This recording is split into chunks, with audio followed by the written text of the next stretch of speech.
On the festival's red carpet, Victor stares at three pairs of green eyes identical to his own as Naomi appears radiant, her short hair swaying, and he understands that his secret never ceased to exist. But before we dive into the full story, let me know where you're watching from and what time it is. Now, subscribe to the channel and let's get started. New York, 2008. The first snowfall of winter dusted Manhattan's skyline as Naomi Taylor stood frozen in the pristine marble bathroom of Victor Harrington's Upper East Side triplex. Her trembling hands clutched the pregnancy test, its pink double line unmistakable in the harsh bathroom light. 25 years old and thousands of miles from her parents' modest Brooklyn apartment, Naomi felt her carefully constructed world crumbling beneath her feet. "This can't be happening," she whispered, her Jamaican accent thickening with stress as it always did when she was upset. 6 months of secret encounters with her employer, midnight rendezvous in the guest bedroom on the 31st floor, stolen kisses in the pantry when the rest of the staff had gone, had culminated in this plastic stick that now held her fate. Victor Harrington was not just any employer. At 38, he was the youngest investment director at Goldman Sachs, heir to a financial dynasty spanning 3 generations on Wall Street. His family name adorned buildings, hospital wings, and university halls across Manhattan. Naomi was merely the live-in housekeeper, hired through a premium domestic staffing agency after she'd been forced to abandon her performing arts scholarship at New York University. The tuition had become impossible after her father's illness drained their modest savings. The affair had begun innocently enough. Late-night encounters in the kitchen when Victor returned from business dinners. His tie loosened, jacket discarded, a different man from the stern, demanding employer who barked orders during daylight hours. "You're different from the others," he'd told her one night, his emerald green eyes holding hers as he poured himself a scotch. "There's something special about you, Naomi. Something real." She'd believed him.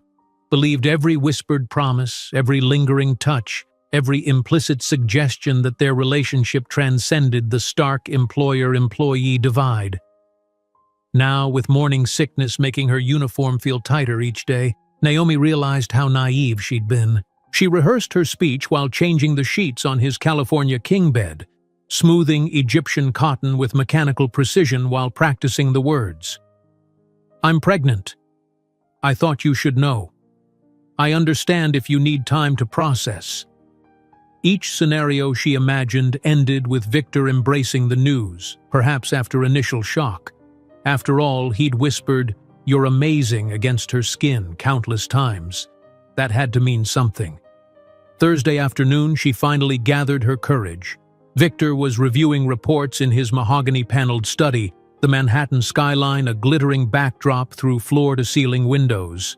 Snow fell more heavily now, coating Central Park in pristine white, visible from his 33rd floor vantage point.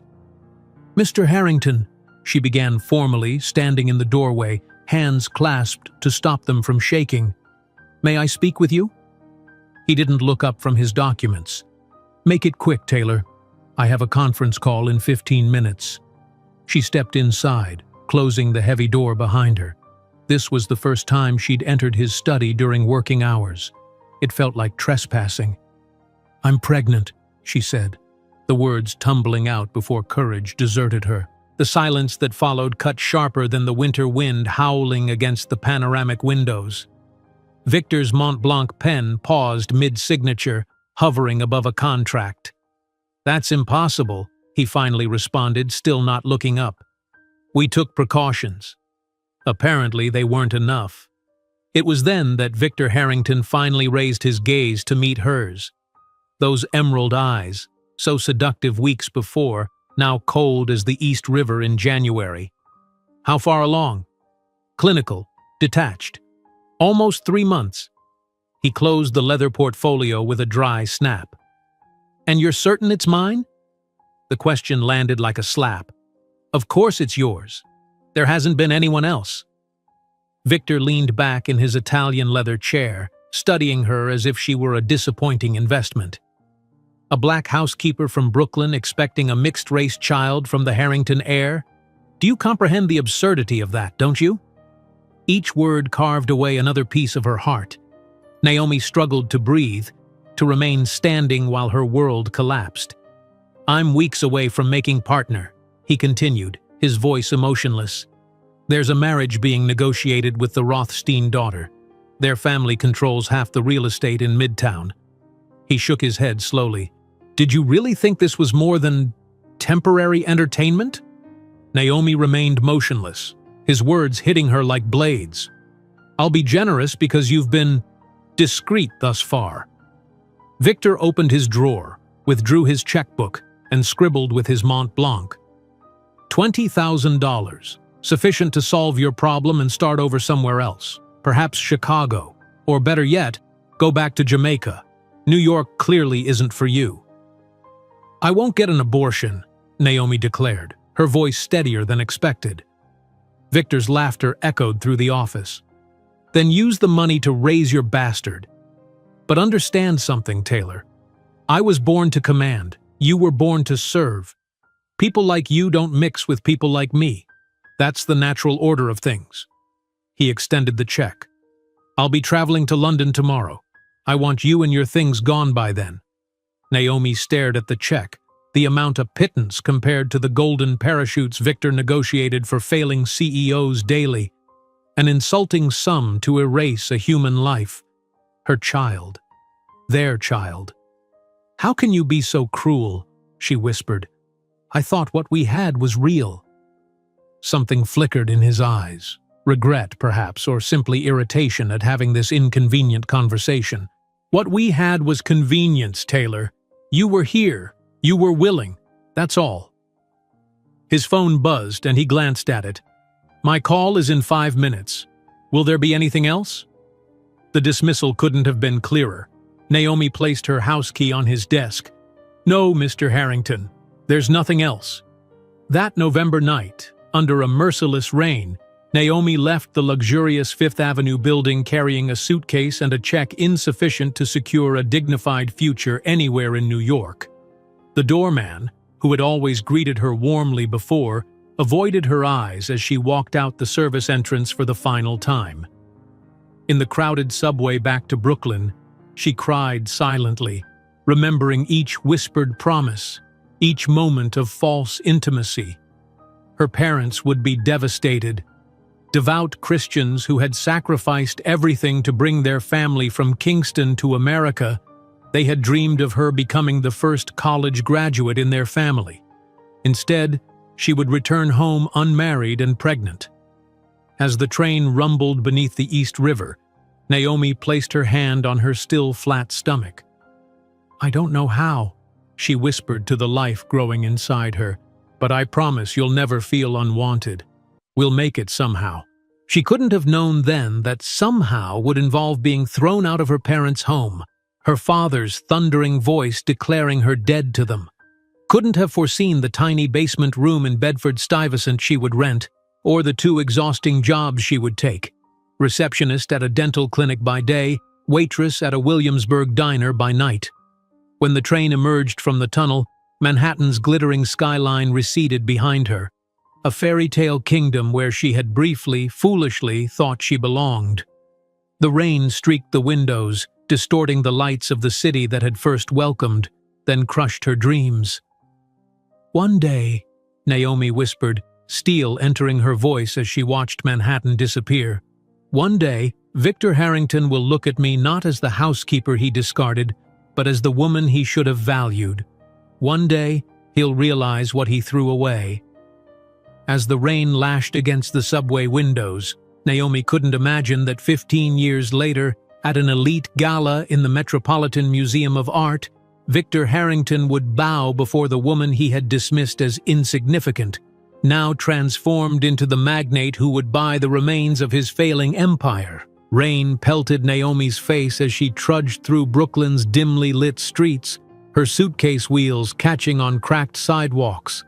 The $20,000 check burned in her pocket, blood money from the man who had called their unborn child a problem. She arrived at her parents' modest brownstone in Crown Heights just before midnight, soaked to the bone and shivering. "Naomi?" Her mother's sleepy voice called from the living room where she'd fallen asleep waiting. Joyce Taylor was still in her nursing scrubs, having just finished a double shift. "What are you doing here, child? Is everything all right?" Naomi dropped her suitcase in the narrow hallway. How could she possibly explain? "I lost my job," she began, her voice barely audible over the rain hammering against the windows. Her mother's concerned expression deepened. "That fancy Manhattan job? What happened?" Naomi's voice cracked. "Mama, I'm pregnant." The silence that followed was heavier than anything Victor had inflicted. Joyce's warm brown eyes widened, then hardened. "The father?" she asked simply. "My employer. And he fired you because of the baby?"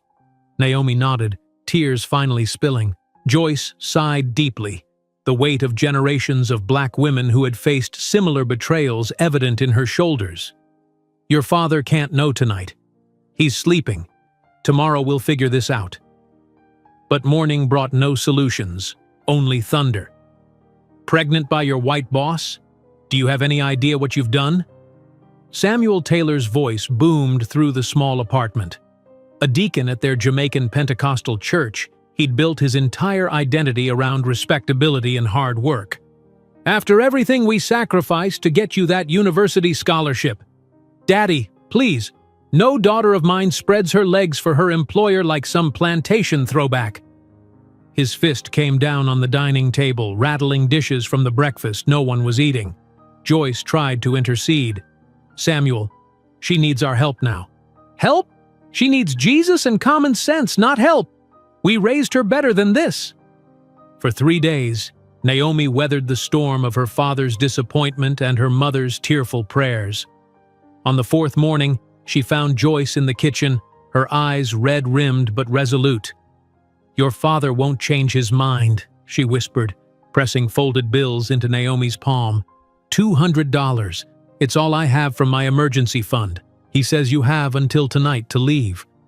"Mama, where will I go?" "I don't know, child. But you can't stay here with him like this. It's not good for the baby." That afternoon, while her father was at church, Naomi packed her remaining belongings. As she zipped her suitcase, Joyce pressed a small gold cross necklace into her hand.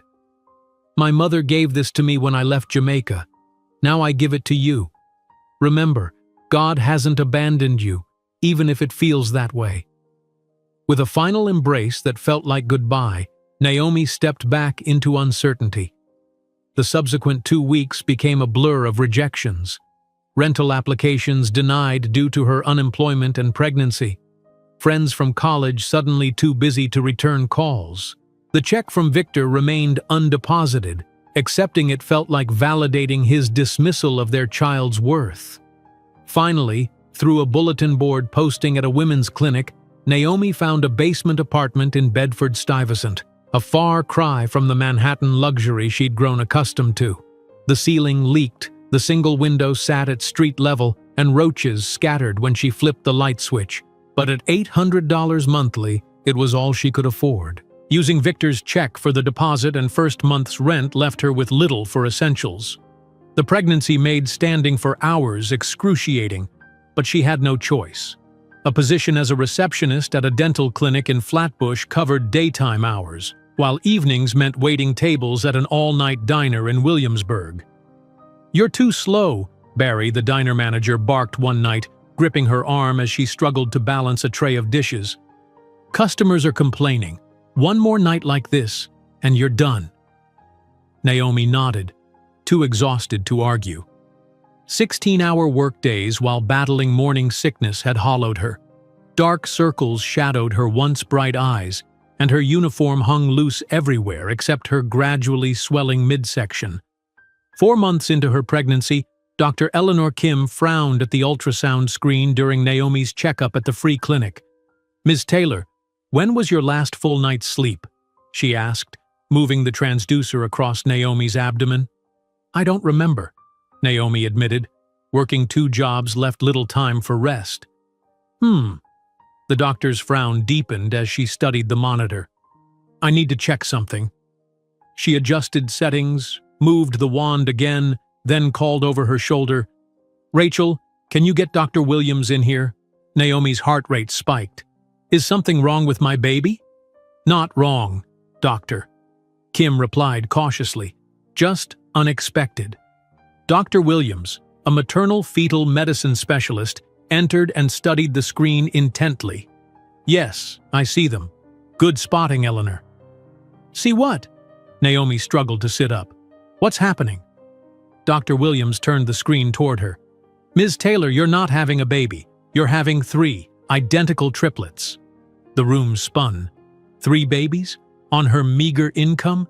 In her leaky basement? "That's impossible," she whispered. I can't raise 3 babies alone. I can barely afford one." Tears streamed down her face as panic overwhelmed her. Dr. Kim dismissed the technician and sat beside Naomi, taking her trembling hands. "Do you have family support? Anyone who can help?" Through sobs, Naomi explained her situation. The father who had rejected both her and his children, parents who had turned their backs, the 2 jobs barely keeping her afloat. Dr. Kim reached into her desk drawer and retrieved a glossy brochure. "There's a program called Artist Mothers of New York. It's an NGO that supports women in creative fields through pregnancy and early motherhood." "I'm not an artist anymore," Naomi said bitterly. "I had to drop out of theater school." "You said you were studying performing arts before this happened. That qualifies." The doctor pressed the brochure into her hands. "They provide community, resources, sometimes even housing. They might be your safety net."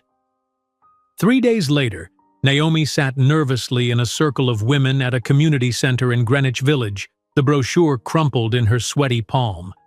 The room buzzed with conversation. Photographers, dancers, writers, all women balancing artistic dreams with motherhood's demands. "Welcome, newcomers," a tall black woman with silver-streaked dreadlocks called out. "I'm Zoe Washington, documentary filmmaker and group facilitator. We're here because society tells creative women to choose, art or motherhood. We're here to call bullshit on that false dichotomy." Laughter rippled through the room. Naomi found herself smiling for the first time in months. When her turn came to introduce herself, words failed initially. How could she distill her catastrophe into a palatable introduction? "I'm Naomi," she finally managed. "Former theater student. Currently a receptionist and waitress. Pregnant with triplets. Their father was my employer who—" Her voice deepened with emotion. "Who said I was born to serve, not to rise above my station." The raw honesty silenced the room. Then Zoe leaned forward, her gaze intense. "And what do you think about that assessment?" Something ignited in Naomi's chest, a spark of the defiance she'd buried under survival. "I think he's wrong. I think I was born to be more than someone's convenient entertainment." Zoe nodded approvingly. "Your voice, it's remarkable. So rich and expressive, even when just speaking. Do you sing?" "I used to, before." After the meeting, Zoe approached her. "I'm working on a documentary about women abandoned during pregnancy. It's called Left Behind. I need a narrator with authenticity, someone who's lived it, not just read a script." Naomi stared, disbelieving. "You want me to narrate your film? I have no experience." "Experience is overrated. Authenticity is rare." Zoe handed her a business card.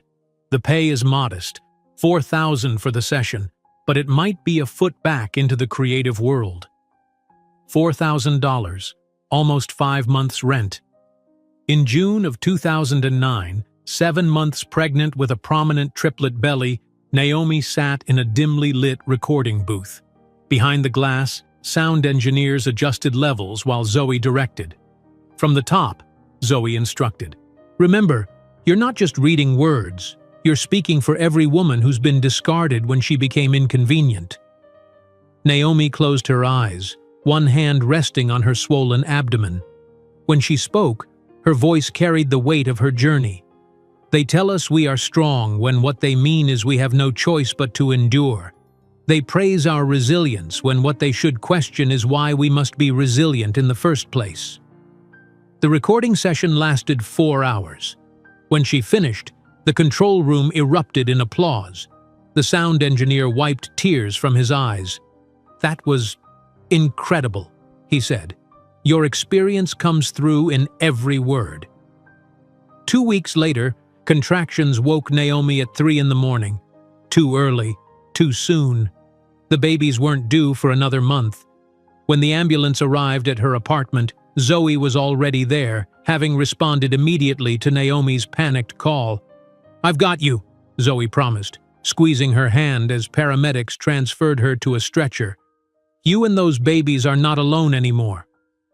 In the delivery room, surrounded by medical teams prepared for high-risk multiple births, Naomi fought for her children's lives. After 17 hours of labor, Elijah arrived first, his cry weak but determined. Isaiah followed 4 minutes later. Then Noah completed the trio. 3 perfect, tiny boys, each weighing just over 4 pounds, each bearing the unmistakable emerald green eyes of the man who had deemed them unworthy of his name.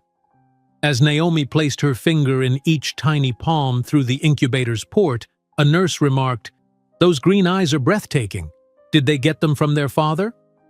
Naomi met the woman's gaze steadily. "They got their best parts from me."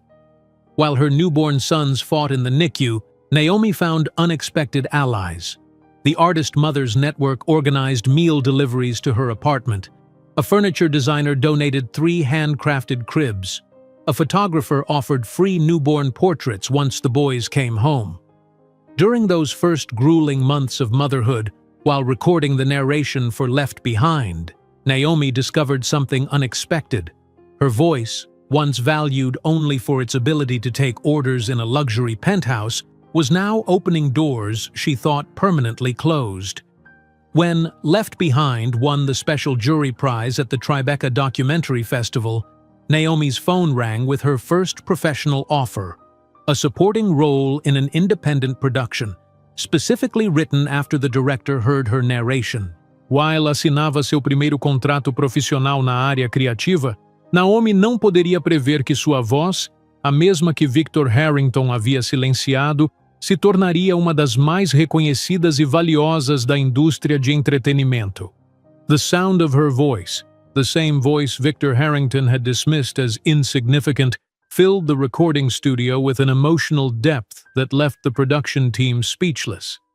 Naomi Taylor had just completed the final recording session for Left Behind, her rich contralto capturing the heartbreak and resilience of abandoned mothers across America.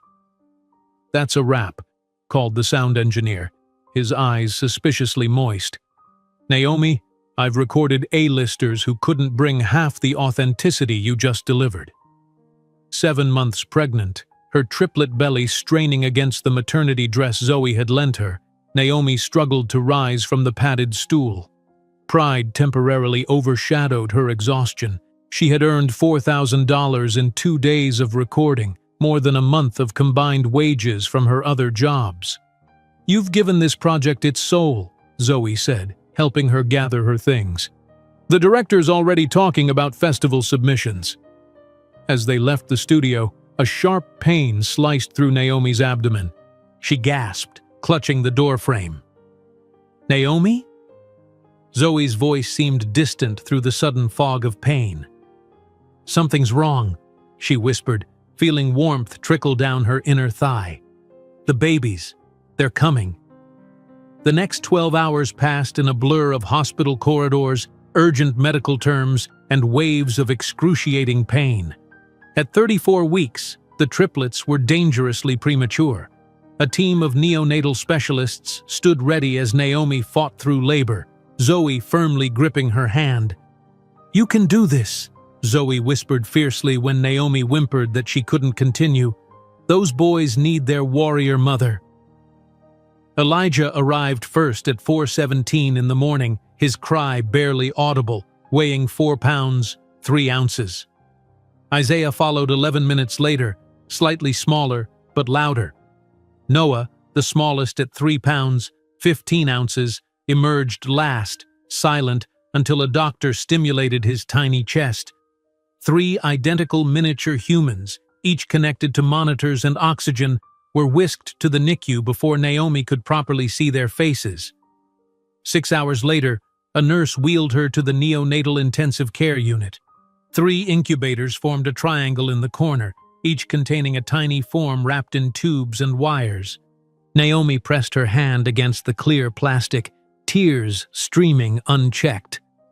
"They're fighters," the nurse assured her, "all breathing on their own, which is remarkable for triplets this premature." As if responding to her voice, Elijah, distinguished by a tiny blue bracelet, opened his eyes. Emerald green, unmistakably Victor's eyes, stared back at her with an old soul's intensity. "Those eyes are stunning," the nurse remarked. "Their father must be—" "Not in the picture," Naomi interrupted firmly, her finger gently touching the plastic separating her from her firstborn. "But that's okay. We don't need him." The days blurred into an exhausting routine, pumping breast milk every 3 hours, dividing time between 3 incubators, learning to change diapers the size of her palm, all while recovering from a difficult delivery. Naomi barely slept, terrified that if she closed her eyes, one of her fragile sons might slip away. On the triplets' 5th day of life, Dr. Patel, the neonatal specialist, pulled her aside. "Ms. Taylor, you need rest. You're no good to these boys if you collapse." "I can't leave them," she protested.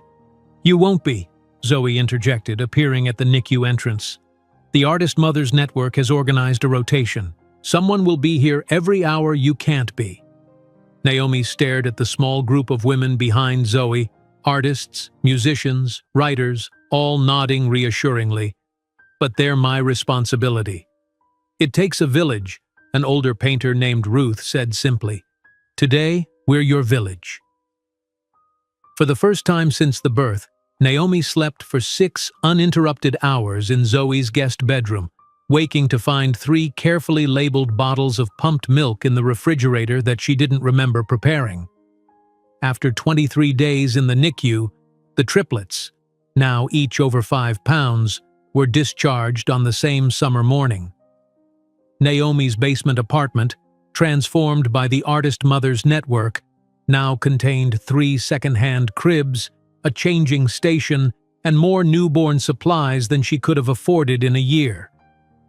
The first months passed in sleepless delirium. While other mothers struggled with 1 newborn, Naomi juggled 3 identical infants with the same needs at the same time. When one settled, another wailed. Feedings took hours, as each boy needed to be held and burped individually. Laundry multiplied exponentially, tiny onesies and burp cloths constantly cycling through the building's coin-operated machines. "I don't know how you're doing this," Zoe marveled one evening, helping fold minuscule socks while 3 infants finally slept. "One breath at a time," Naomi answered, dark circles under her eyes contrasting with her determined expression. "I keep reminding myself that every day we survive is proof Victor was wrong about me."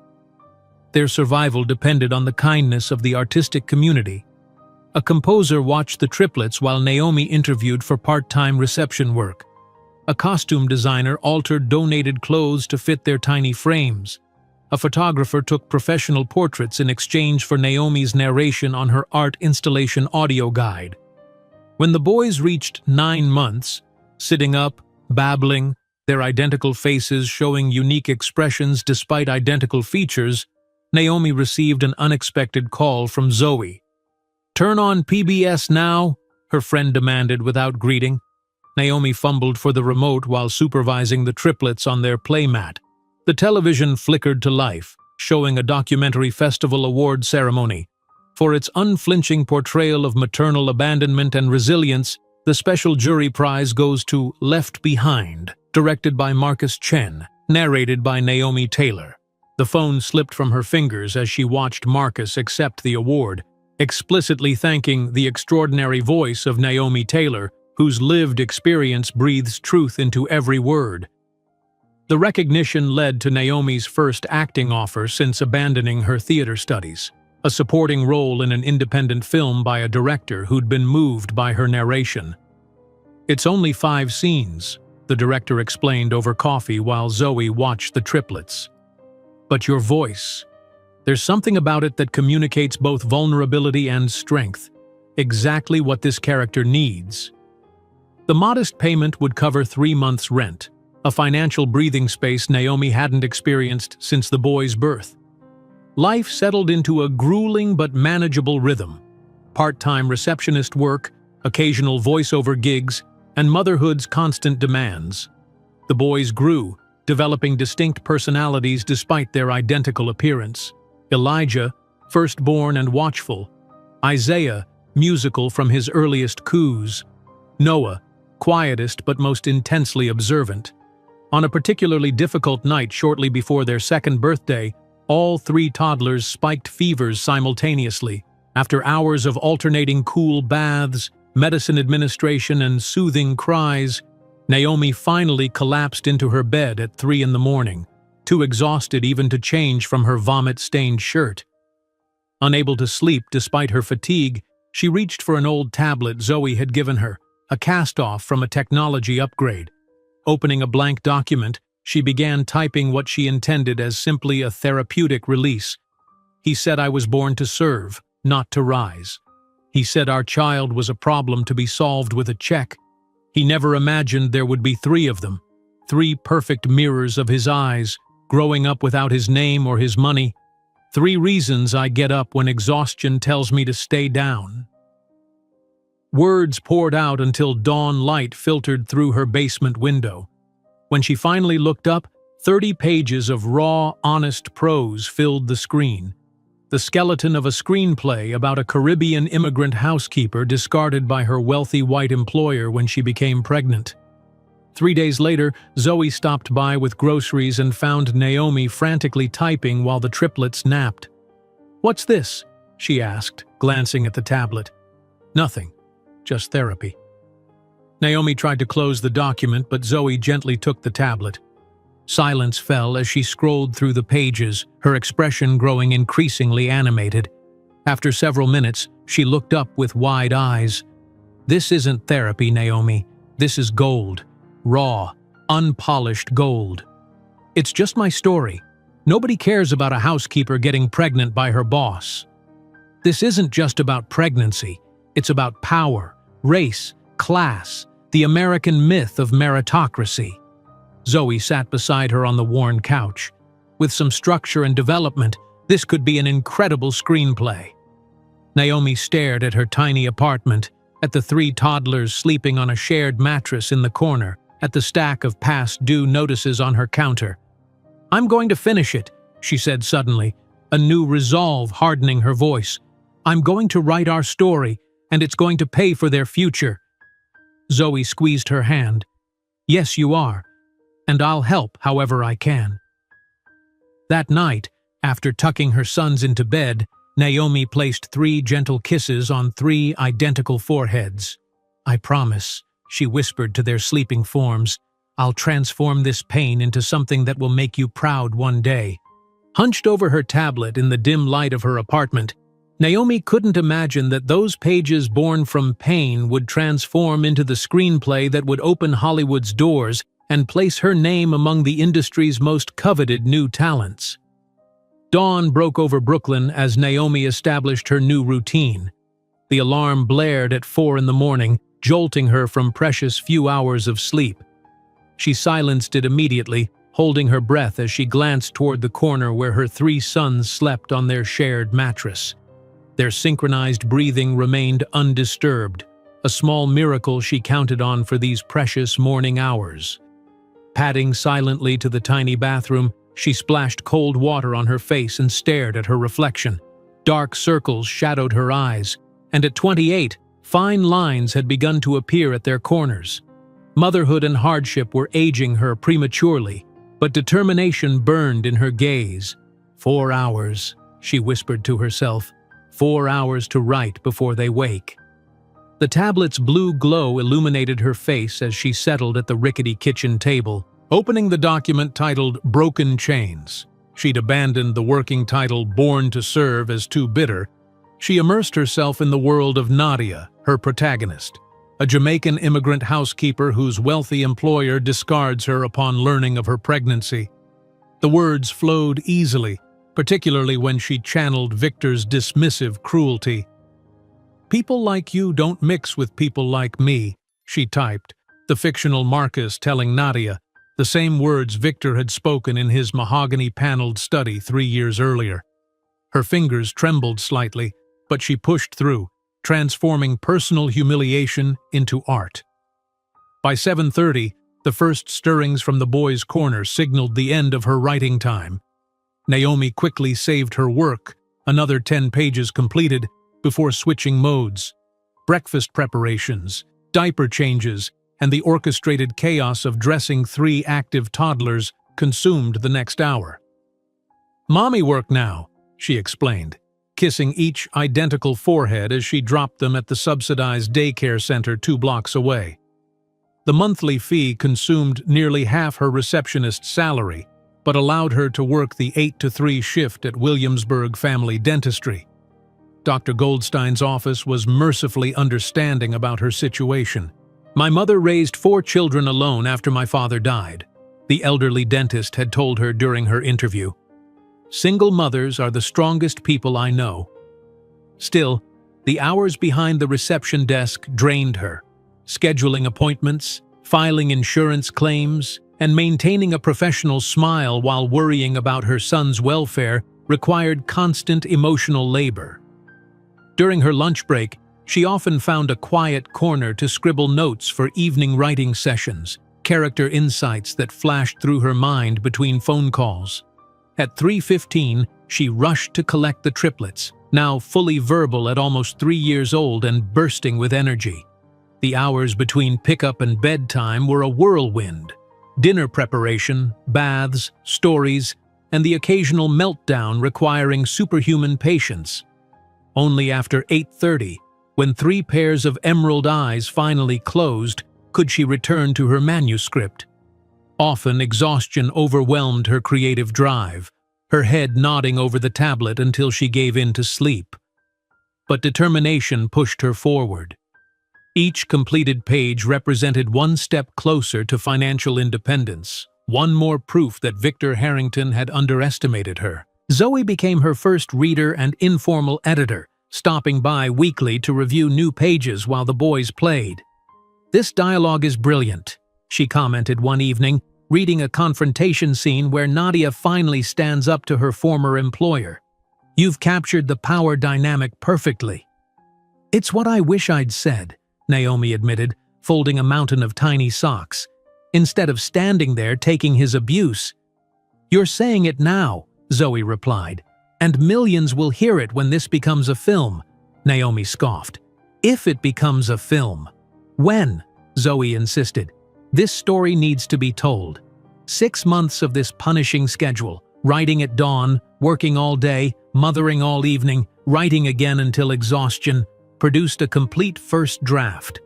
112 pages that represented Naomi's heart poured onto digital paper.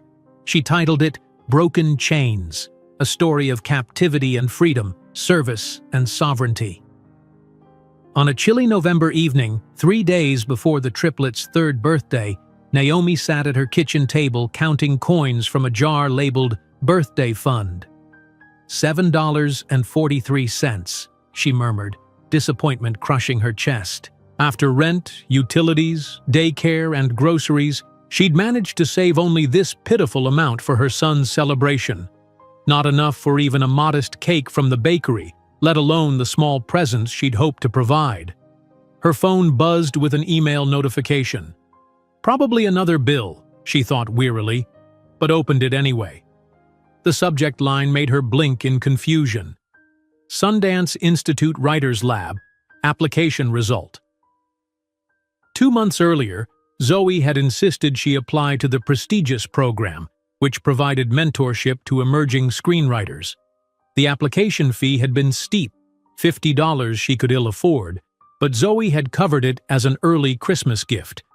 Naomi's hands trembled as she read, "Dear Ms. Taylor, we are pleased to inform you that your screenplay Broken Chains has been selected for the Sundance Institute's Screenwriters Lab. Your powerful narrative voice and authentic perspective impressed our selection committee unanimously. The program includes a 2-week intensive workshop in Park City, Utah, with full scholarship coverage, including airfare, accommodation, and a $2,000 stipend for additional expenses. A scream escaped her lips, startling the triplets who had been quietly playing with wooden blocks in the corner. They looked up, wide-eyed, as their usually composed mother jumped from her chair. "Mommy?" Elijah, always the spokesperson, asked cautiously. Naomi dropped to her knees, gathering all three into a tight embrace. "Good news, my loves. Mommy got very good news." Their confusion transformed to delight as she began dancing around the room with them, their identical giggles harmonizing in the tiny apartment. When the celebration subsided, reality crashed back. 2 weeks away. Impossible. Who would care for her sons? Hands shaking, she called Zoe. "I can't accept," she said immediately when her friend answered. "2 weeks in Utah? The boys will stay with me," Zoe interrupted calmly. "I've already cleared my schedule for those dates. Maya and Rachel from the support group will help when I'm working." "You knew?" Naomi gasped. "I hoped," Zoe corrected. "The Artist Mothers Network exists for exactly this reason, so women don't have to choose between their creative work and their children." Tears streamed down Naomi's face. "But no buts," Zoe said firmly. "This is your chance, Naomi. The doors this will open. You can't turn it down." 1 week before her departure, driven by an impulse she couldn't explain, Naomi took the subway to Upper East Side. Hidden behind sunglasses and a wool hat, she positioned herself across from Victor's building, the luxury high-rise where she had once lived in the servants' quarters. The January wind bit through her inadequate coat as she waited, questioning her own sanity. What did she hope to see? Why reopen this wound? After 40 minutes, a black town car pulled up to the entrance. The doorman rushed forward with an umbrella, opening the rear door with practiced deference. Victor emerged first, more silver at his temples than she remembered, but still devastatingly handsome in a bespoke overcoat. He turned, extending his hand to a slender blonde woman in a camel hair coat who stepped out gracefully.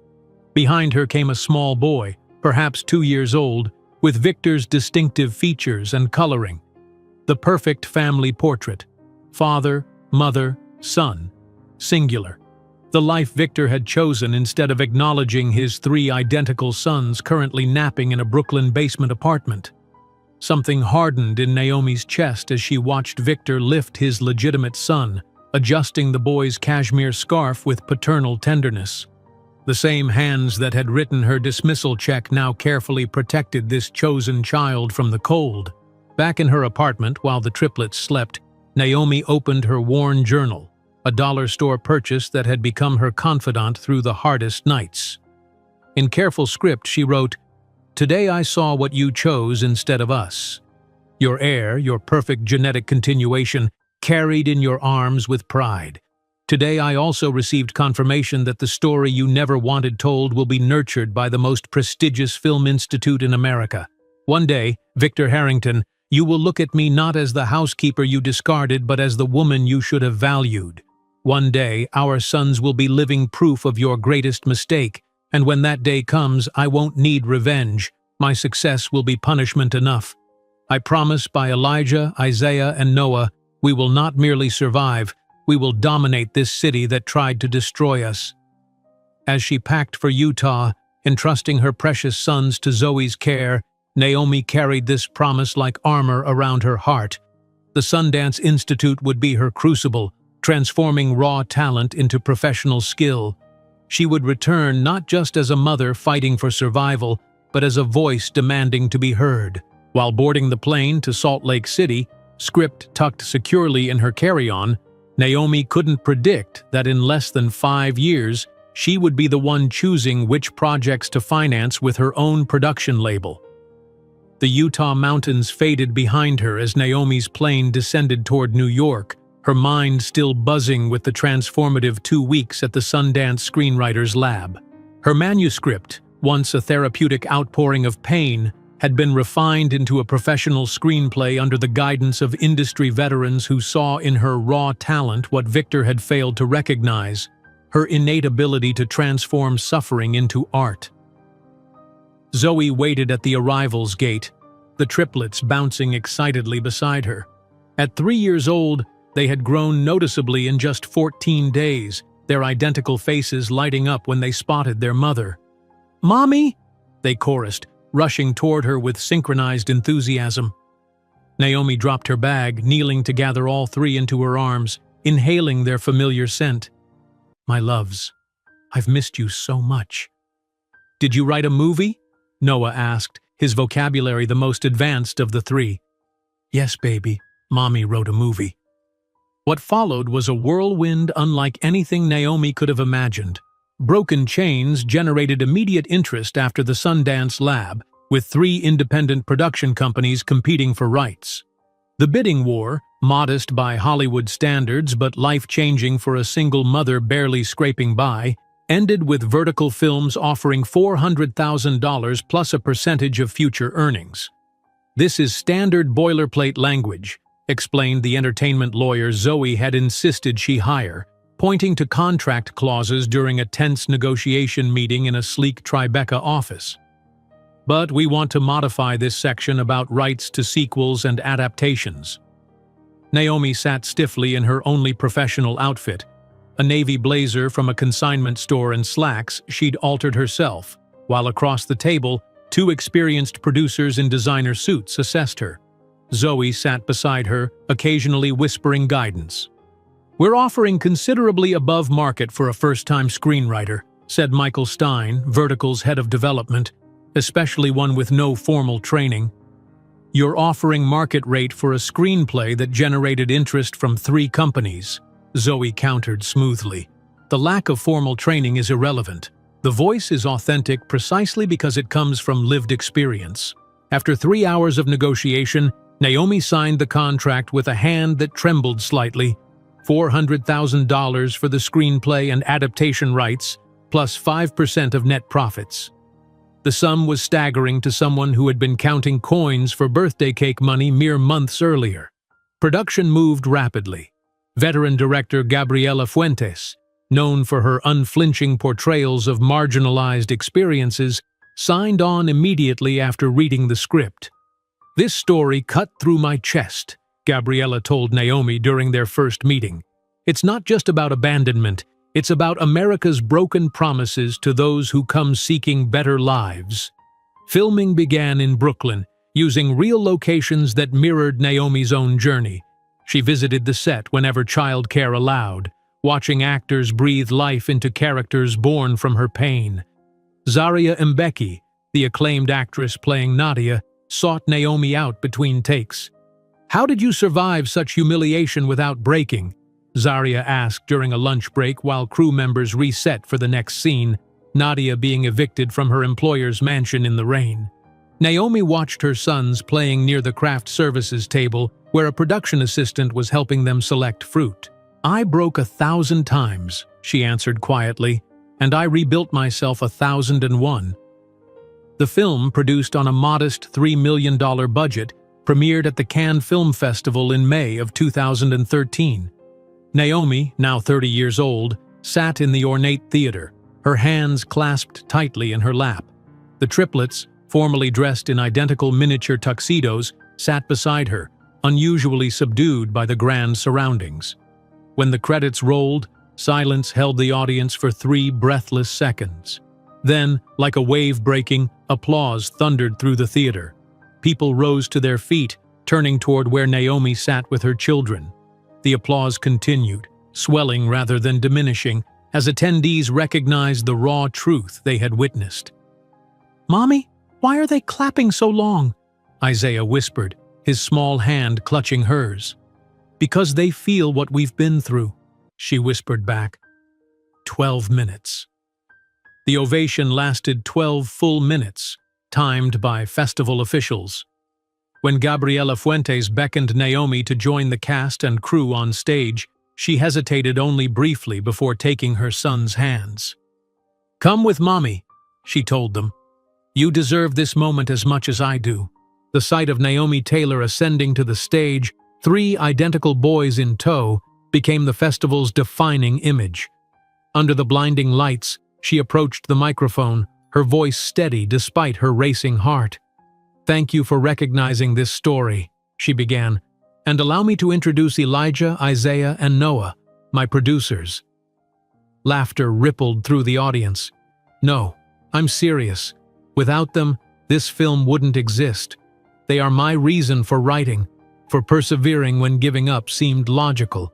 When their father told me I was born to serve, not to lead, he couldn't imagine that his rejection would fuel the creation of something that would touch so many hearts."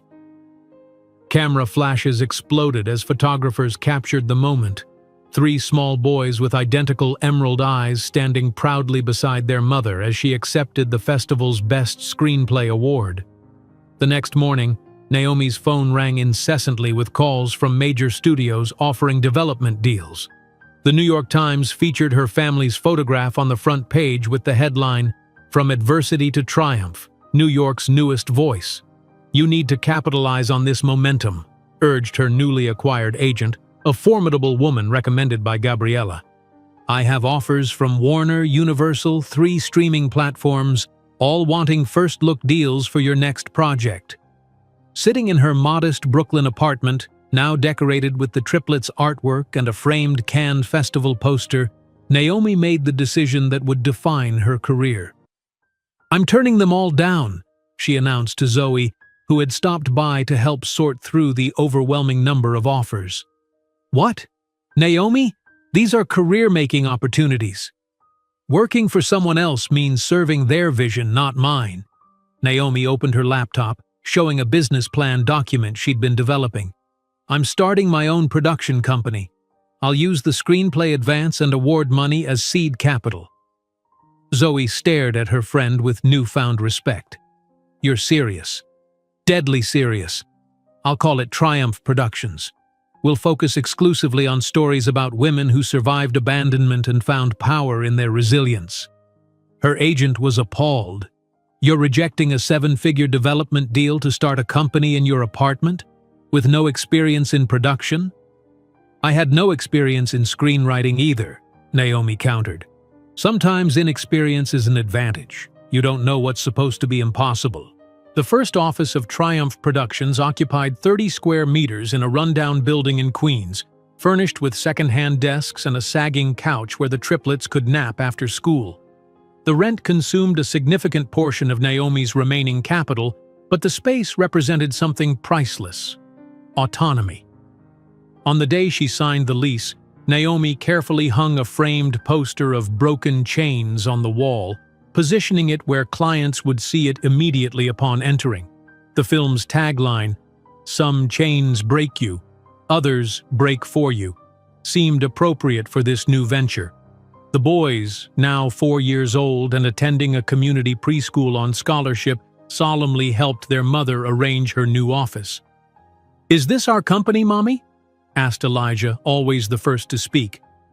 Naomi knelt to their level, looking into 3 pairs of eyes that still reminded her daily of Victor. "Yes, it is. Mommy is building something that will belong to all of us someday, something no one can take away." "Will we be rich?" Noah inquired practically. "Maybe not rich with money right away," she answered honestly, "but rich with purpose, rich with stories that need telling." That evening, after tucking the boys into their beds, each now with his own small space in their new 2-bedroom apartment, Naomi stood before the poster, tracing the embossed letters of her name under "Screenplay by." "This is just the beginning," she whispered to herself. "One day, it will be produced by, too." While hanging the first framed poster of Broken Chains on the peeling wall of Triumph's office, Naomi couldn't imagine that in less than a decade, that 30-square-meter space would evolve into an entire skyscraper with her name in the lobby. The small poster of Broken Chains seemed to watch over Naomi as she navigated the precarious early days of Triumph Productions. The first year proved brutally challenging. The transition from screenwriter to producer required a steep learning curve. From navigating production insurance to managing talent contracts, each aspect of filmmaking revealed new complexities. "No one's returning my calls," Naomi confessed to Zoe during a particularly difficult week in 2013. "Studios see us as too small. Streamers think we're too niche." "So start smaller," Zoe suggested pragmatically. "Short films, documentaries, build a portfolio that showcases your vision."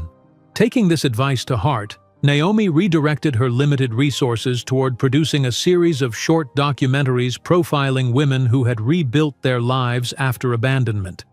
Working with minimal crews, often filming on borrowed equipment, she stretched every dollar while learning the business from the ground up. Between production meetings, she continued to take occasional acting jobs to supplement her income. The triplets, now growing rapidly at 5 years old, started kindergarten at a public school near their modest Brooklyn apartment, allowing Naomi slightly more freedom to build her fledgling company.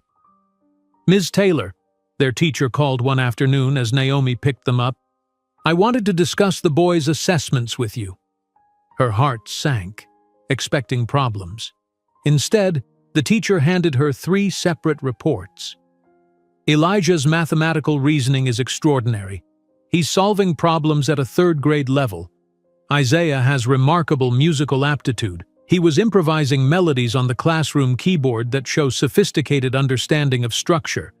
And Noah," she smiled, "Noah's vocabulary and comprehension are simply astounding. He's reading chapter books meant for children twice his age." Pride swelled in Naomi's chest as she watched her sons on the playground. 3 identical bodies housing such distinct brilliance. Their father's genes may have given them those striking green eyes, but their remarkable minds were nurtured by her perseverance. By 2015, Triumph Productions had completed several short documentaries that performed well on the festival circuit but generated minimal revenue. The company's bank account dwindled dangerously as Naomi rejected projects that didn't align with her vision, despite her financial advisor's warnings. "You need commercial viability," he insisted during a grim review of their finances. "Passion projects don't pay rent." That evening, after tucking the boys into bed in the apartment they'd downsized to when funds grew tight, Naomi stared at her reflection in the bathroom mirror. At 32, faint lines had formed around her eyes, evidence of both laughter and stress. "I won't compromise," she told her reflection firmly, "not after everything we've survived."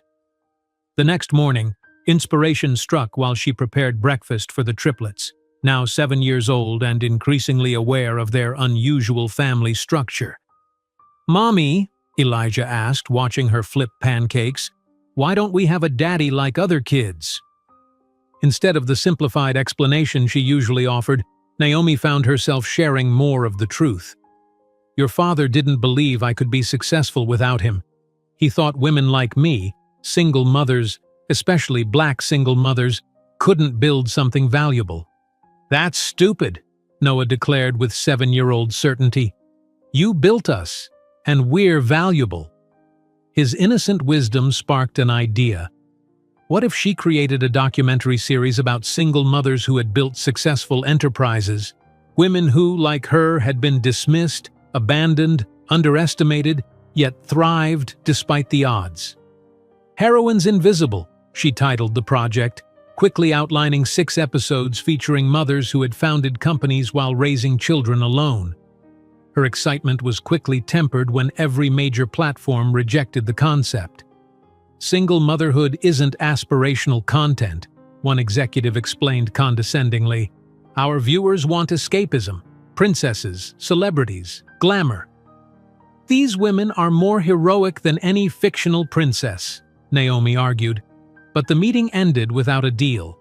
Desperate but undeterred, Naomi made a bold decision.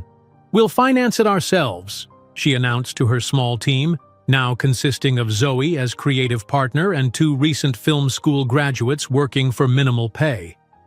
"With what money?" Zoe asked pragmatically. "Crowdfunding. We'll go directly to the audience these networks are ignoring, the millions of women who don't see themselves represented in mainstream media." The campaign launched with a powerful video, Naomi and the triplets in their small apartment, her voice narrating the statistics about single mothers in America, while images of struggling women transitioned to success stories. "Society tells these women their burdens," her voiceover concluded.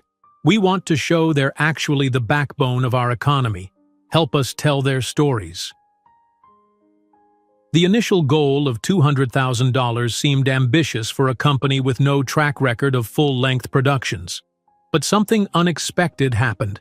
Women began sharing the campaign with their own 15-second testimonials. Single mothers, daughters of single mothers, friends of single mothers, each adding personal stories of resilience.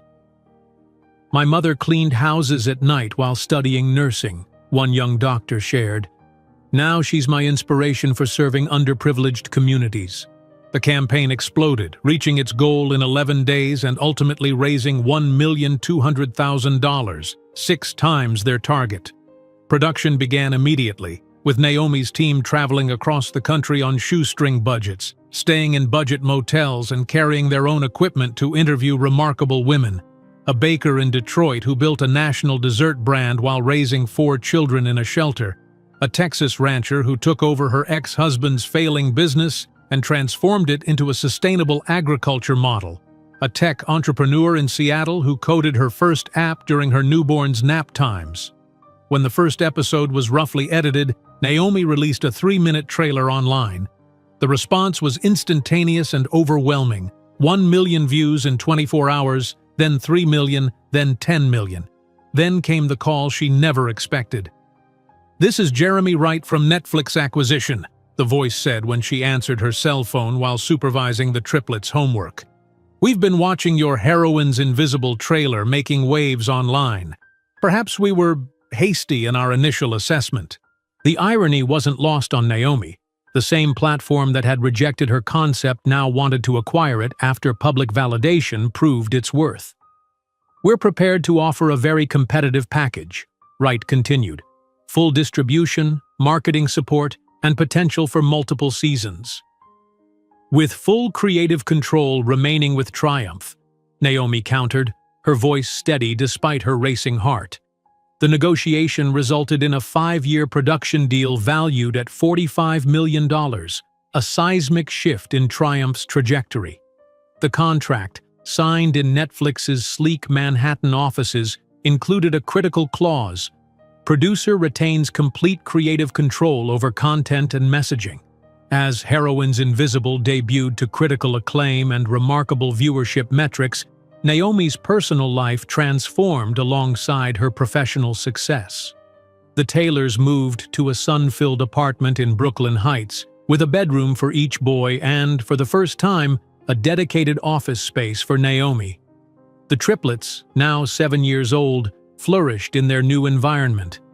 Elijah created a rudimentary algorithm to predict weather patterns that impressed his science teacher enough to connect him with a university professor. Isaiah received a scholarship for after-school music lessons, his natural talent with string instruments becoming immediately apparent. Noah wrote stories that his teachers submitted to young authors' competitions, winning regional recognition. One evening, Naomi stood in the doorway of their bedrooms, watching her sons sleep. Though their faces remained identical, their developing personalities had become distinctly their own. Only their eyes, those unmistakable emerald eyes, remained a constant reminder of Victor Harrington. "They have his eyes," she whispered to herself, "but their hearts and determination are mine." The success of Heroines Invisible allowed Naomi to establish the Three Brothers Foundation, providing scholarships and support to single mothers in vulnerable situations. At the ribbon-cutting ceremony, the triplets stood proudly beside her, 7 years old and understanding enough to know the significance of helping others who shared their early struggles. The foundation's first scholarship recipient arrived that same day, a pregnant 19-year-old Latina woman abandoned by her banker boyfriend after 3 years together. "I don't know how I'll manage," the young woman confessed, hands protectively cradling her belly. Naomi embraced her gently. "Your child won't define your limits," she promised. He will expand your horizons. The Triumph team expanded from 3 to 30 employees within a year, primarily women returning to the workforce after maternity leave. Their office relocated from Queens to a proper suite in downtown Brooklyn with a dedicated playroom for employees' children.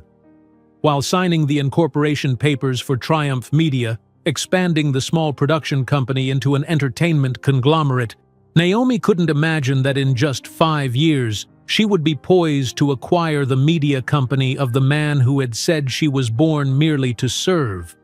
The incorporation papers for Triumph Media sat on the mahogany desk, the ink still fresh on Naomi's signature. She gazed out the floor-to-ceiling windows of her downtown Brooklyn office, watching the skyline of Manhattan glitter across the East River.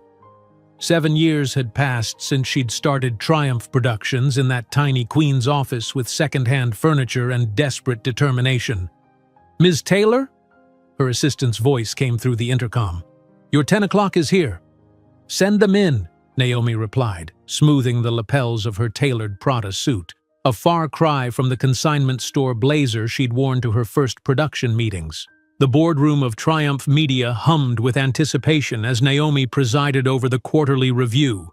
Executives presented growth projections, development slates, and acquisition targets with precision. Financial charts displayed on wall-size screens showed an upward trajectory that even the most optimistic forecasts hadn't predicted 3 years earlier.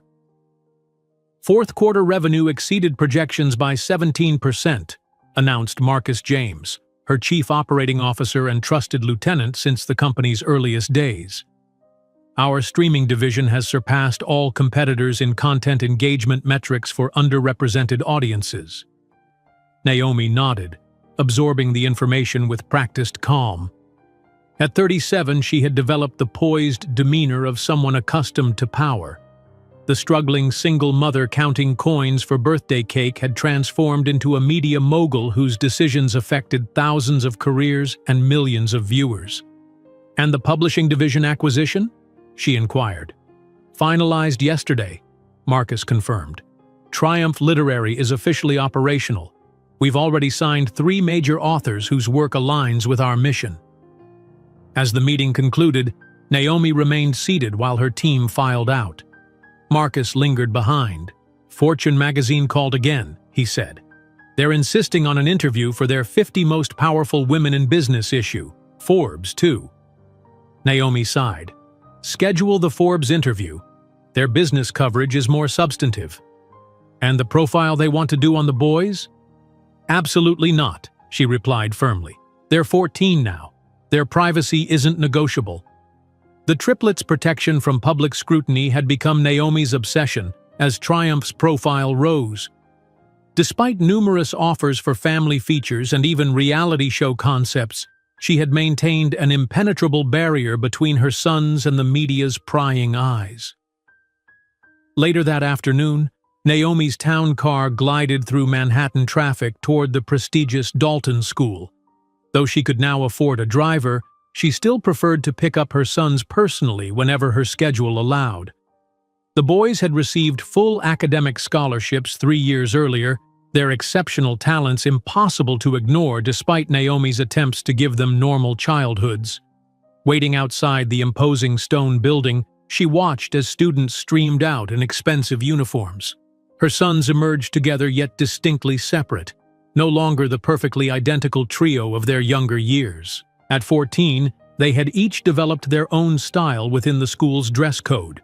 Elijah's tie perfectly knotted, Noah's blazer customized with subtle artistic pins, Isaiah's violin case slung across his shoulder. "How was the presentation?" she asked as they slid into the car.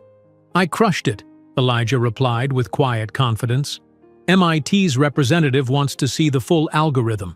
She says my predictive market modeling could have commercial applications."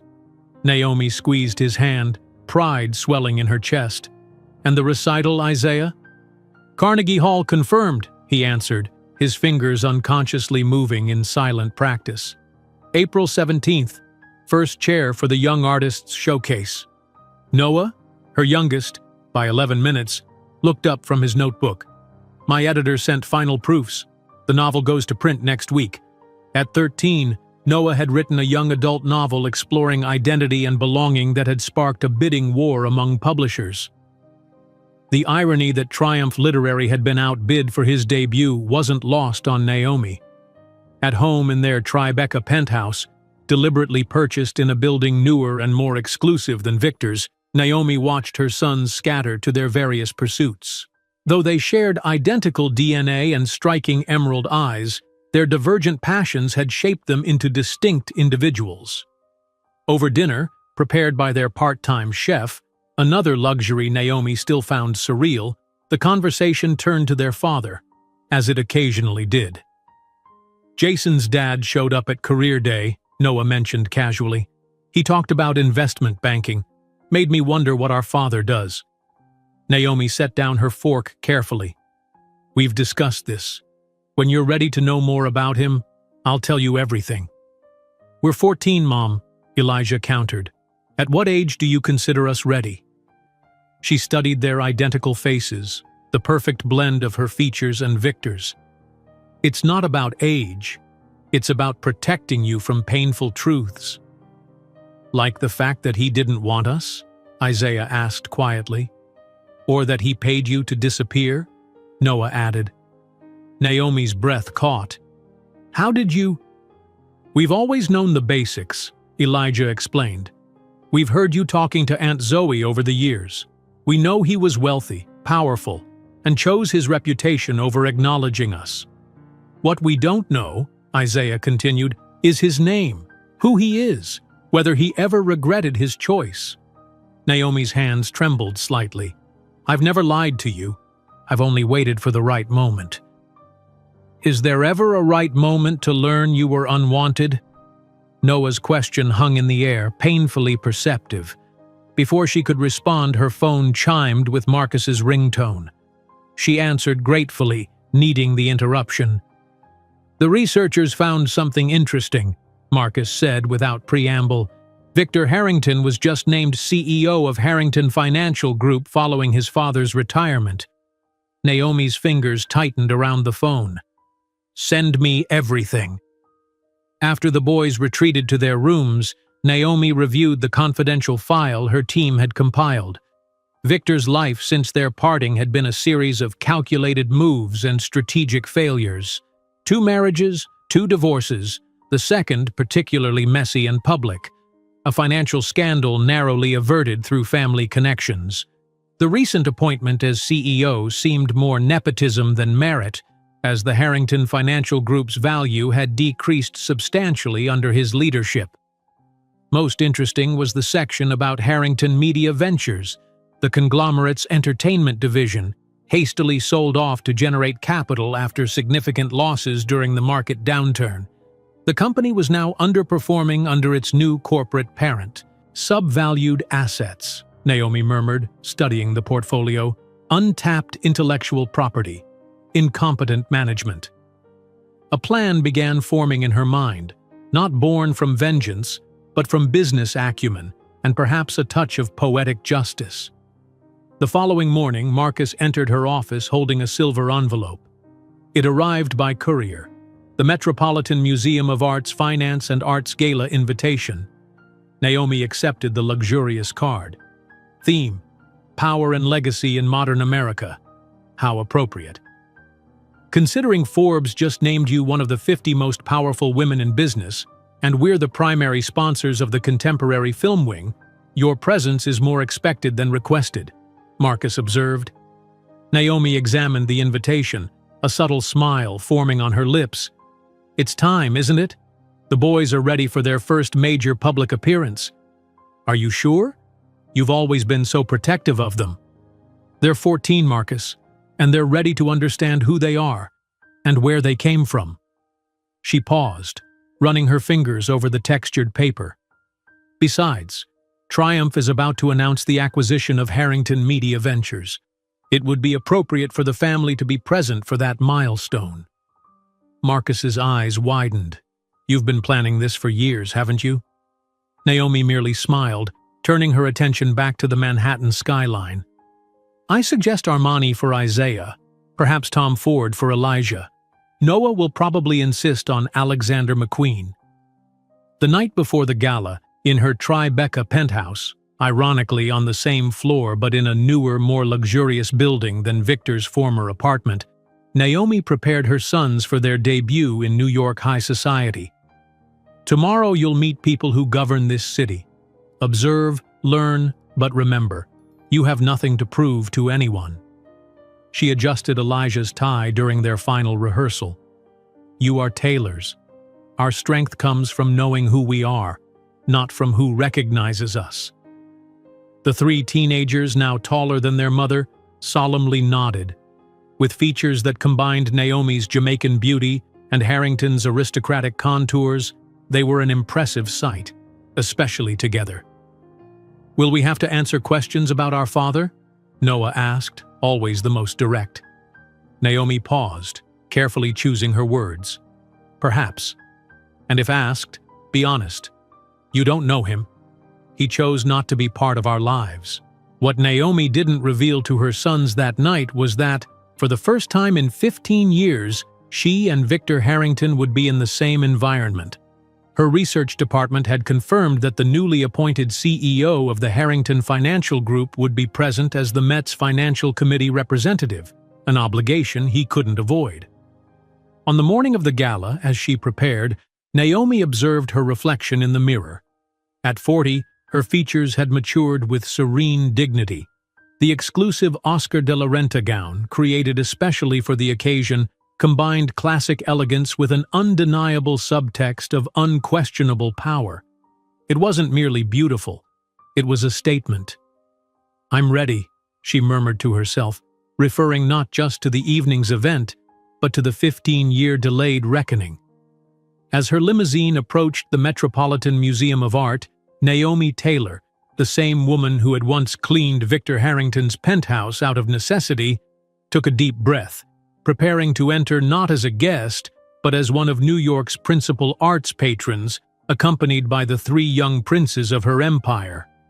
As the limousine glided toward the Metropolitan Museum of Art, the lights of Manhattan reflected against the tinted windows, casting a golden glow across Naomi's face. Her three sons sat opposite her, resplendent in their designer suits, Elijah in Tom Ford, Isaiah in Armani, Noah in Alexander McQueen, just as she had predicted. 15 years of careful planning had led to this moment. Remember, she said softly, tonight isn't about him. It's about celebrating what we've built together.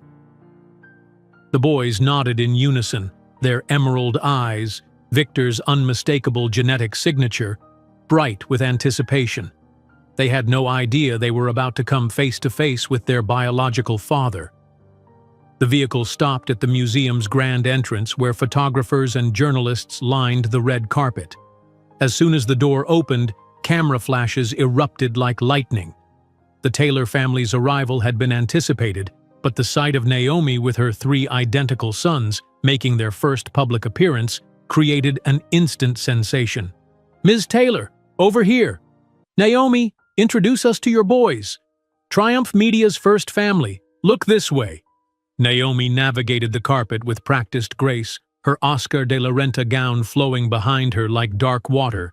The triplets followed, handling the attention with surprising poise, responding to questions with brief, polite answers as their mother had coached them. Inside the museum's great hall, New York's elite mingled beneath soaring marble arches. Art, finance, politics, and entertainment converged in this annual display of power and influence, precisely the environment Victor Harrington had once claimed Naomi could never access except as serving staff. In a corner near the Temple of Dender, Victor stood conversing with fellow Wall Street executives, looking distinguished if somewhat careworn at 53. Silver streaked his once golden hair, and fine lines had deepened around his eyes, but he remained handsome in the aristocratic way that had once captivated Naomi. Quite the turnout this year, remarked Spencer Rothstein, sipping champagne. The Met outdid themselves with the guest list. Indeed, Victor replied absently, checking his watch. These functions had become tedious obligations, necessary for maintaining the Harrington family's social position especially after the financial difficulties that had forced him to sell off significant assets, including the once profitable Harrington Media Ventures. "Seems the star of the evening has arrived," Rothstein commented, nodding toward the entrance where a noticeable commotion had erupted. Victor turned disinterestedly, expecting some movie star or musician, then froze, his champagne flute suspended halfway to his lips. 15 years vanished in an instant. Though she had transformed from the young housekeeper he had discarded into a commanding presence that drew every eye in the room, he recognized her immediately. Naomi Taylor moved through the crowd with regal confidence, her gown's subtle gold embroidery catching the light with each step. But it was the three young men beside her that drained the blood from Victor's face. The triplets, tall for 14, were carbon copies of one another, and unmistakably, undeniably, versions of himself as a teenager. The same emerald eyes, the same jawline, the same dark blonde wavy hair, though with Naomi's richer texture. It was like seeing ghosts of his youth multiplied by 3. "Victor? Are you all right?" Rothstein asked, noticing his sudden pallor. "Who?" His voice emerged as a strangled whisper. "Who are those young men with Naomi Taylor?" Rothstein glanced over, eyebrows raised. "The famous Taylor triplets, of course. First public appearance. Word is the middle one, Isaiah, is a musical prodigy who's already received offers from Juilliard, and the eldest developed some algorithm worth millions. Impressive how she kept them out of the spotlight all these years." Victor clutched his champagne glass, draining it in one desperate swallow. "How old are they?" 14, I believe. Why? Do you know Taylor from somewhere?" Before Victor could respond, the master of ceremonies tapped a microphone, calling for attention. "Ladies and gentlemen, please welcome our distinguished guests to the annual Finance and Arts Gala. This year's theme, Power and Legacy in Modern America, celebrates those who shape our cultural and economic landscape." Victor barely heard the introductions that followed, his eyes fixed on Naomi as she was escorted to a place of honor near the front. The boys, his sons, moved with a self-assurance that spoke of careful upbringing and inherent confidence. "And we are especially honored to welcome Naomi Taylor, visionary founder of Triumph Media, the most influential independent media company of the past decade and principal donor of the Met's new film wing." Applause filled the grand space. Victor noticed several financial titans nodding respectfully toward Naomi, the same men who had once dismissed her as Harrington's exotic housekeeper at cocktail parties she had served rather than attended. Throughout dinner, Victor couldn't tear his gaze from the table where Naomi sat with the triplets, animatedly conversing with museum directors and celebrities. Occasionally she smiled that smile he had once considered charmingly naive, but which now exuded absolute confidence. When the time came for speeches, the Met's president approached the podium. "It is with immense pleasure that we announce the largest individual donation ever received for our cinematic arts program. Naomi Taylor and Triumph Media have committed $75 million to the preservation and exhibition of works by underrepresented filmmakers." Thunderous applause erupted as Naomi rose with practiced grace and walked to the microphone. Her gaze briefly met Victor's, a moment imperceptible to all except them. "Art saves us in many ways," she began, her melodic voice echoing through the hall. 15 years ago, I was an abandoned young woman, pregnant, without resources or hope. Today, I stand before you not merely as a survivor, but as proof that narratives can be rewritten." She paused, an enigmatic smile playing on her lips. "I'd like to introduce the reasons for my success, my greatest production, Elijah, Isaiah, and Noah Taylor. Come, my loves." The 3 teenagers joined their mother on stage, drawing gasps of admiration from the audience. Under the lights, their resemblance to Victor became even more striking, a fact that didn't escape the attendees, who began whispering and glancing in his direction. These extraordinary young men were born in circumstances that should have limited them. Their biological father claimed that children like them, born on the wrong side of the social hierarchy, were destined to serve, never to lead. She looked directly at Victor. Today, I'm pleased to announce that Triumph Media has just finalized the acquisition of Harrington Media Ventures for $360 million. A shocked murmur swept through the hall. Harrington Media Ventures had been Victor's entertainment division, hastily sold to raise capital after significant losses during the financial crisis. "The irony doesn't escape me," Naomi continued, her voice calm yet cutting. "The Maid now owns what once belonged to the master. But this isn't a story of revenge. It's a lesson about value, about recognizing potential where others see only servitude." The presentation ended with a standing ovation, while Victor remained petrified in his seat, aware of the stares and whispers around him. His new wife, 26 years his junior, leaned toward a nearby socialite, clearly asking what was happening. During the reception that followed, Victor maneuvered desperately through the crowd until he found Naomi surrounded by admirers near the main exhibition. He waited impatiently until he managed a moment alone with her. "Naomi," he said, his voice betraying his nervousness. "We need to talk." She turned, studying him with eyes that revealed nothing. "Mr. Harrington, what a surprise. Please, can we speak privately about the boys?" "Interesting how you refer to them as the boys now. 15 years ago you called them your problem." "I made a terrible mistake," he whispered urgently. "You can't deny a father the right to know his children." Naomi raised a perfect eyebrow. "Father? A sperm donor isn't a father, Mr. Harrington. A father is present, one who teaches, protects, loves. I can make up for lost time. I have resources." "Resources?" She laughed, a musical sound that drew curious glances. "Your company is worth less than a third of mine, Victor. What exactly do you think you can offer that my sons don't already have?" Isaiah approached at that moment, unaware of the tension. "Mom, the curator wants to show us the new multimedia installation." Victor stared at the teenager, his own image reflected 15 years back with palpable emotion. "Hello, Isaiah," he said, extending a trembling hand.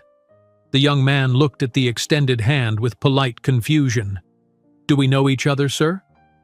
"Isaiah, this is Victor Harrington," Naomi introduced calmly, "a former employer of mine." The teenager's eyes lit with recognition. "Oh, the man who sold his media division to us. I read about the acquisition in the report Noah prepared. It was a smart financial move on our part. The assets were undervalued." Victor felt the blow of those innocent words more deeply than any direct insult. His own son clinically analyzing his business failures without any idea of the biological connection between them. "If you'll excuse us," Naomi continued, "my sons have an appointment with the curator." As she walked away, she added in a low voice, just for Victor to hear, "You said I was born to serve and you to lead. Look at us now and tell me who was destined for what." The evening continued like a nightmare for Victor. Everywhere he looked, he saw Naomi being celebrated, his sons, his children, being admired for their brilliance and sophistication. Comments about the striking resemblance between the triplets and him began circulating more openly, especially after an influential New York Post columnist posted a side-by-side comparison on Instagram with the caption, "Genetic coincidence or Manhattan's secret?" The final blow came when Victor, trying to escape the whispers, found himself in a side gallery where a temporary Triumph Media exhibition displayed the original poster of Broken Chains, the film that launched Naomi's career. Beside it, a quote from her in golden letters, "Dedicated to the man who told me I wasn't enough. Your rejection was my liberation." Victor stood frozen before the exhibition, the golden letters of Naomi's quote burning into his consciousness like a brand. "Dedicated to the man who told me I wasn't enough. Your rejection was my liberation." The bitter truth of those words settled over him as the gala continued around him, a swirl of champagne and privilege that suddenly felt hollow. Morning light streamed through the floor-to-ceiling windows of Naomi's Tribeca penthouse as headlines exploded across every media platform. The New York Times splashed across its front page, "CEO of Triumph Media acquires division of ex-patron who abandoned her pregnant." Page 6 featured comparative photos of Victor and the triplets under the glaring headline, "The Denied Heirs, Wall Street's 15-Year Secret." Naomi prepared coffee in the sleek kitchen while the triplets, unusually silent, studied the headlines on their tablets. The rhythmic tapping of Elijah's fingers against the screen provided the only soundtrack to their morning routine, a stark contrast to their typical animated breakfast discussions. Noah finally broke the silence, his voice steady despite the weight of his words. "So Victor Harrington is our biological father." It wasn't a question. Naomi placed her coffee cup carefully on the marble countertop and sat down, facing her sons directly. "Yes," she answered, meeting their identical emerald gazes. "I was waiting for the right moment to tell you." "The moment when you bought his company?" Elijah asked, always the most direct. "Number." She took a deep breath. "The moment when you would be prepared to understand that a man can create life and still not be worthy of being called a father." "Why did he reject us?" Isaiah's voice trembled slightly, the musical quality that made him a prodigy now lending vulnerability to his question. "Because he valued his reputation and social position more than the possibility of loving you." Naomi reached across the table, touching each son's fingers in turn. "He made the greatest mistake of his life, and you are the living proof of that mistake." "Will he try to be part of our lives now?" Noah asked, the novelist's mind already considering possible plot developments. As if answering his question, Naomi's phone rang. It was Marcus, her operations director. "We have a situation," he said without preamble. "Victor Harrington is in the lobby demanding to see you and the boys. He brought lawyers." Naomi showed no surprise. "Keep them there. We're coming down." In the luxurious lobby of their building, Victor waited accompanied by two men in expensive suits, briefcases open on the center table. When he saw Naomi emerging from the elevator with the triplets, he stood abruptly, his face a study in desperate determination. "Naomi," he began, attempting a conciliatory tone, "we need to resolve this like adults. These are Richard Klein and Jonathan Stein, my attorneys. I have legal rights as the biological father." "Actually, you don't," Naomi interrupted calmly. "Your rights expired when you denied paternity in the document you signed in 2008, stating that any child I might be carrying could not be yours." Victor paled. "What document?" "The one you signed along with my final check. You were so eager to be rid of me that you didn't even read what you were signing." The lawyers exchanged uncomfortable glances. "Even so," Victor continued, "I want to be part of their lives. I can offer opportunities, connections." "Mr. Harrington," Elijah stepped forward, his posture mirroring Victor's own unconscious mannerisms. "With all due respect, we don't need your connections. We already have our own." "And regarding opportunities," Isaiah added, "my investment algorithm has already attracted acquisition offers from 3 banks larger than yours. Not to mention," Noah completed, "that any legal attempt to establish paternity would require public exposure through DNA testing, which, considering the moral clause in your current company's contract, could be problematic for you." Victor stared at the 3 teenagers, astonished by their maturity and astuteness.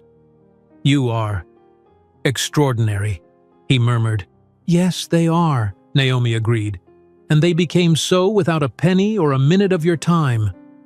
Vulnerability finally cracked Victor's facade.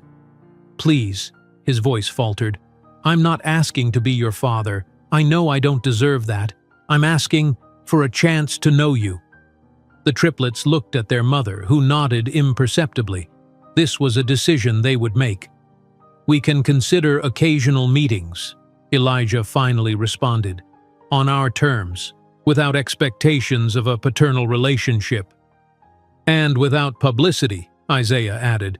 We don't want to be known as Victor Harrington's rejected sons. We've already built our own identities. And we need time, Noah concluded. 15 years is a long time to make up for in a few meetings. Victor nodded, gratitude and regret mingling in his expression. Thank you. It's more than I deserve. When the lawyers withdrew, Victor remained for a moment, facing Naomi. You won, he admitted, in every possible way. This was never about winning, Victor. It was about surviving first, then thriving despite you, not because of you. You became everything I said you would never be. She smiled serenely. I became exactly who I always was. You just couldn't see beyond your prejudices. 2 weeks after the confrontation, the dust began to settle. Media interest had shifted to new scandals, though Naomi's status as a symbol of resilience and success had only increased. In her Triumph Media office, she received Warren Buffett, who had requested a meeting to discuss potential investments. As they discussed the company's future, he asked the question many avoided. What motivated you to specifically acquire Harrington's media division? There were more profitable targets in the market. Naomi considered the question for a moment. It wasn't revenge, if that's what you're thinking. It was a purely strategic decision. They had valuable intellectual properties being underutilized by inefficient management. And the fact that it belonged to the man who rejected you? Let's say it was an additional satisfaction, she smiled. But the real triumph wasn't buying his company. It was building a life where that acquisition was just another deal among many. Late that afternoon, Naomi left the office early to attend Isaiah's performance with the New York Philharmonic. As her driver navigated Manhattan, she received an email from Victor. A formal request for Sunday lunch with the triplets, following the established terms. Confirm will be present, she instructed her assistant, and reserve a table at Jean-Georges. The boys liked the Central Park view. When the car stopped in front of Lincoln Center, she spotted her 3 sons waiting at the entrance, tall, confident, extraordinary in every way. A wave of gratitude enveloped her for the life they had built together. Victor Harrington had been wrong about everything. She hadn't been born to serve, her sons weren't a burden, and a person's value could never be determined by their birth or social position. As she walked toward her sons under Manhattan's setting sun, Naomi Taylor reflected that her greatest victory wasn't the empire she'd built or the fortune she'd amassed. It was the family that had flourished despite abandonment, the unbreakable bonds forged in adversity. And if part of that triumph included seeing the man who had discarded her as insignificant now begging for crumbs of attention from his sons, well, perhaps poetic justice was simply another name for the natural balance of the universe. While observing her sons discussing the terms of their relationship with their biological father, Naomi realized that her true victory wasn't the empire built or Victor's public humiliation. It was having raised 3 young men who, unlike their progenitor, understood the value of compassion even in the face of the greatest injustice. The morning sunlight streamed through the floor-to-ceiling windows of Triumph Media's headquarters, casting a golden glow across the conference room where Naomi sat at the head of the table. 2 weeks had passed since the Met Gala, and the business world was still buzzing with the story of the abandoned housekeeper who had built an empire and then acquired her former employer's failing company. Our stock price has increased 22% since the gala, reported Marcus, sliding a tablet across the polished table. Turns out, the publicity around your personal story has resonated with audiences. People love the narrative of the underdog triumphing over adversity. Naomi studied the upward trajectory on the screen, her expression measured. And Harrington Financial Group? Down 7%, Marcus replied. Shareholders are asking uncomfortable questions about Victor's judgment, both personal and professional. She nodded without satisfaction. This wasn't about destroying Victor, it was about completing a circle, proving that his dismissal had been the beginning, not the end of her story. Later that afternoon, Warren Buffett settled into the chair opposite Naomi's desk, his unassuming demeanor belying his status as one of the world's wealthiest investors. "Your company's growth curve is remarkable," he said, declining an offered espresso. "Particularly in the content division focused on underrepresented voices. You've identified a market everyone else overlooked." "Not overlooked," Naomi corrected. "Deliberately ignored. There have always been audiences hungry for authentic stories." Buffett studied her for a moment. "What motivated you to specifically acquire Harrington's media division? There were more lucrative targets in the market." Naomi considered the question, appreciating his directness. "It wasn't revenge, if that's what you're thinking. It was a strategic decision. They had valuable intellectual properties being underutilized by ineffective management." "And the fact that it belonged to the man who rejected you?" Buffett pressed gently. A slight smile touched her lips. "Let's say that was an additional satisfaction. But the real triumph wasn't buying his company. It was building a life where that acquisition was just another business deal among many." After Buffett departed, Naomi stood at her office window, watching Manhattan's skyline shimmer in the afternoon light. 15 years ago, she had viewed these same buildings from below, a pregnant housekeeper carrying a suitcase and $20,000, an amount that had seemed simultaneously enormous and insultingly inadequate. Her phone chimed with an email notification from an address she had never expected to see in her inbox. VHARRINGTON@HARRINGTONFINANCIALDOTCOM. The subject line read simply, "Request for meeting with E.I.N."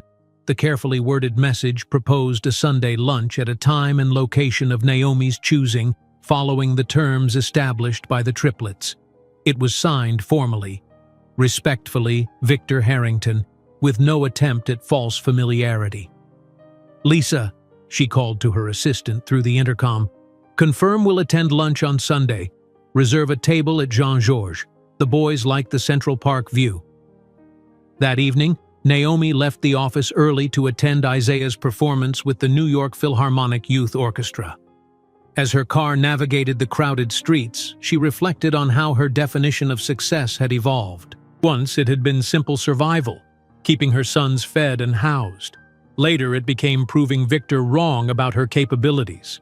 Now it was about legacy, creating something meaningful that would outlast her. The driver pulled up to Lincoln Center where the triplets waited, a striking trio in their matching dark overcoats.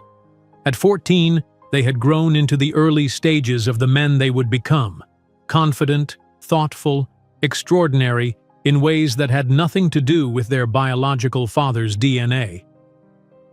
"Are you ready for Sunday?" she asked them later that night, after Isaiah's flawless performance had earned a standing ovation. The boys exchanged glances, their silent communication system that had mystified even Naomi since infancy. "We're curious," Elijah admitted, "but not emotionally invested." "He's a stranger who happens to share our genetic material," added Noah, the writer's precision evident in his framing. "We have questions," Isaiah completed the thought. "Scientific, medical, practical questions." Sunday arrived bright and clear, a perfect early spring day. Jean-Georges' prime table overlooking Central Park offered both privacy and spectacular views. Victor arrived 10 minutes early, already seated when Naomi entered with the triplets. He stood immediately, his posture betraying his nervousness despite the expensive suit that hung slightly looser than it once would have, evidence of recent weight loss. "Thank you for coming," he said, eyes moving hungrily over the boys' faces, lingering on the features that mirrored his own. The initial conversation progressed awkwardly, Victor attempting to bridge 15 years of absence with questions about school, interests, and accomplishments. The triplets responded politely but without warmth, offering factual answers that revealed little emotion. "The Harrington family has a history of mathematical aptitude," Victor mentioned when Elijah described his algorithm. "My grandfather pioneered statistical analysis techniques in financial markets. Nature versus nurture is a fascinating debate, Elijah replied coolly, though I suspect my abilities have more to do with Mom ensuring we had educational opportunities despite our circumstances. Isaiah inquired about family medical history, practical information about potential genetic predispositions. Elijah questioned career trajectories in finance, accepting Victor's offer of professional guidance with non-committal politeness. Noah observed more than he spoke, the novelist in him cataloging mannerisms and expressions for future reference. Throughout the meal, Naomi remained largely silent, allowing her sons to navigate this unprecedented terrain on their terms. She noted how Victor's eyes repeatedly returned to the boys' faces, searching for connections, approval, forgiveness. As dessert arrived, Noah, always the most direct, asked the question hovering beneath the superficial conversation. Why did you choose power and status over family? The table fell silent. Victor set down his fork, his practiced Wall Street confidence faltering. For several seconds, he stared at the elaborate chocolate creation before him, seemingly gathering courage. I was trapped in a value system I inherited but never questioned, he finally answered, his voice uncharacteristically raw.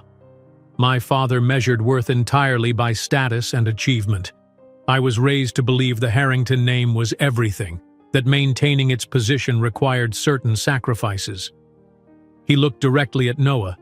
It was the greatest mistake of my life, one I've had 15 years to regret.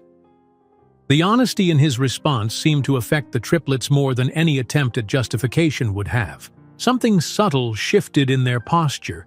Not forgiveness, but perhaps the beginning of understanding. As the meal concluded, Victor hesitantly asked if they might take a photograph together. Just for me, he added quickly. Nothing public. The boys looked to Naomi, who nodded slightly. Their choice. Only if it remains private, Elijah stipulated, speaking for his brothers. As they prepared to leave, Victor addressed Naomi directly for the first time since their arrival. Thank you for raising them to be better men than I could have. I didn't raise them to be better than you, Victor, she replied evenly. I raised them to be who they always were meant to be. In the car heading home, the triplets processed the encounter, their identical features animated with varying emotions. He seems genuinely regretful, Isaiah observed.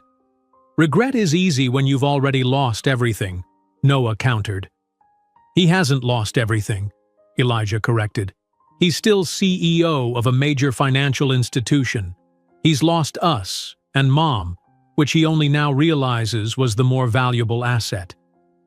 Naomi listened to their astute analysis, pride swelling in her chest. These extraordinary young men with their emotional intelligence and clear moral compasses were her true triumph, not the business empire, not the Manhattan penthouse, not even the poetic justice of acquiring Victor's company. As they crossed the Brooklyn Bridge, the Manhattan skyline gleaming in the afternoon sun, she watched her sons, three remarkable individuals who carried the best of their heritage and none of its worst. The boys who had once been dismissed as a problem to be solved with a check were now the living embodiment of potential realized despite every obstacle. While observing her sons walking ahead of her as they exited the car, three exceptional young men who carried the best of their origins and nothing of the worst, Naomi Taylor finally understood that her triumph wasn't in the skyscrapers she owned or the man she had humiliated, but in the living proof that cruel words like, "You were born to serve," could be transformed into the most powerful motivation, the determination to prove that the impossible was merely the misguided opinion of someone who couldn't see beyond their prejudices.